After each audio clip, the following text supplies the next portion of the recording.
Thank you for being for Texas and for this country that we love so much. Thank you to everyone who has made this possible, to all the artists who brought us together, that we were here to see Tamika, Carrie, Joe.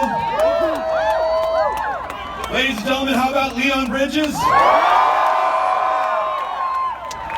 And the man and the band that we are all here to see, Willie Nelson and his family. Thank you, everyone, and to each of you who has been with us every single step of this journey, bringing a power and a joy to the disappointment that so many people feel right now, reminding us that we are not running against anyone or anything or any political party. We are running for one another and for this country that we love so much.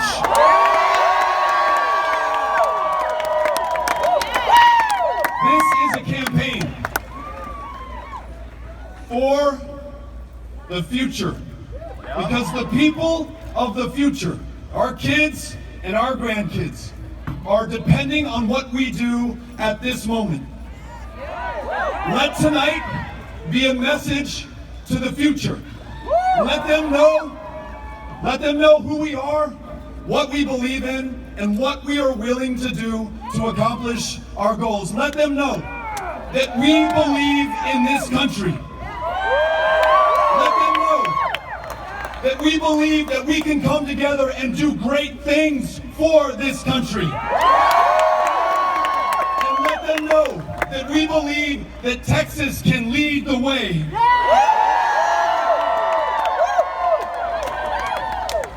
We can go from a state that is the least insured in the United States of America, where the #1 provider of mental health care services is the county jail system. A state where in the year 2018, in the wealthiest, the most powerful country on the planet, people are still dying of the flu and diabetes.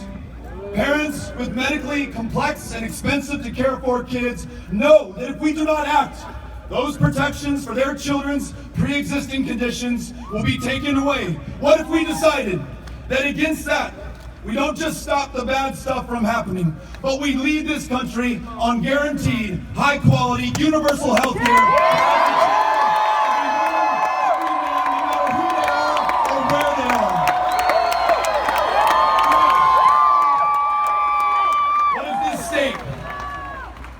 Front door to the rest of the world.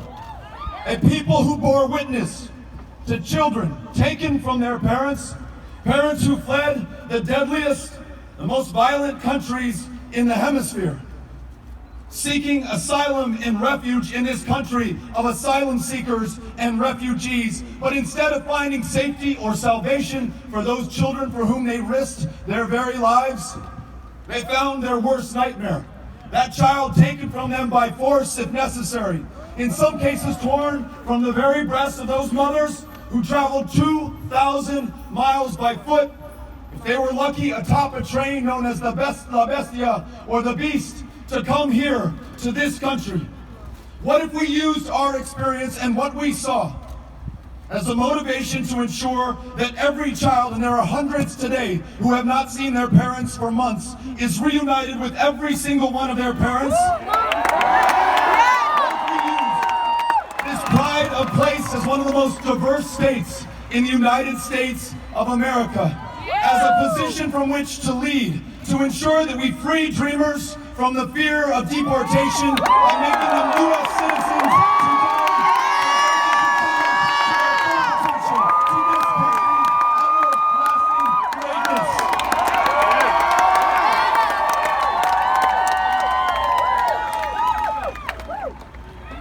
Y que puedo compartir que no necesitamos muros en la frontera.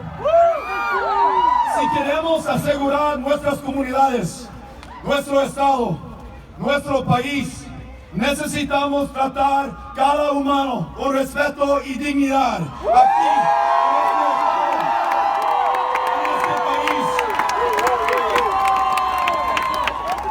What if we decided that we're going to get behind every single one of our world-class public school educators, pay them a living wage, and they don't have to work a second or a third job just to make ends meet? That for those kids that they're educating, when they graduate from the 12th grade, cost will be no object for their ability to continue to get an education and better themselves so that they can do better for every single one of us. What if we had the backs of our farmers and our ranchers and our rural communities who grow the food and the fiber that feeds and clothes not just Texas, not just this country, but so much of the world?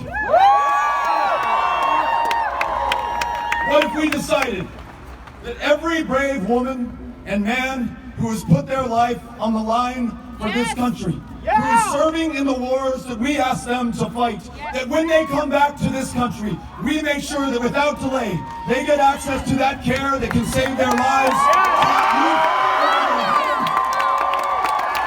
to that job, and that career, that education that allows them to move forward in life.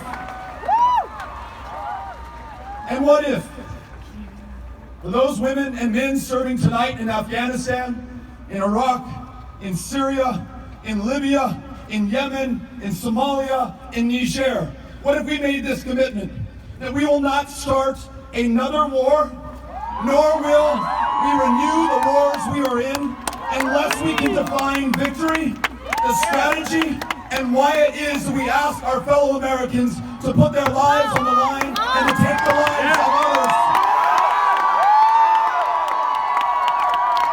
And if we cannot answer those questions, then let's bring those women and men back home to these communities and let's end these wars.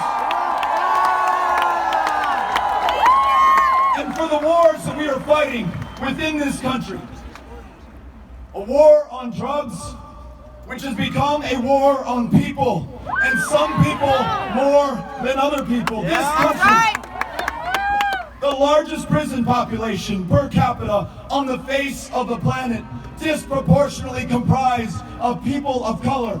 Only some are getting arrested, only some are doing time, only some are checking a box on an application form that makes it that less likely that they'll get that job. Only some will not qualify for Pell Grants, for possession of a substance that is legal in most states in this country. What if we decided that instead of waging war, we were going to treat addiction as a public health issue instead of a criminal justice issue?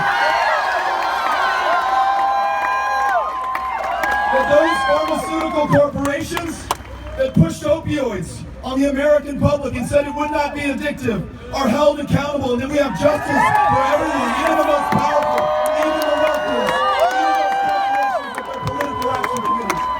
And what if we ended the prohibition on marijuana and expunged the arrest record for everyone arrested for possession of something that's legal in the rest of the country today? Allow me to get on with your life, take that job, go to school, be everyone that you are supposed to be.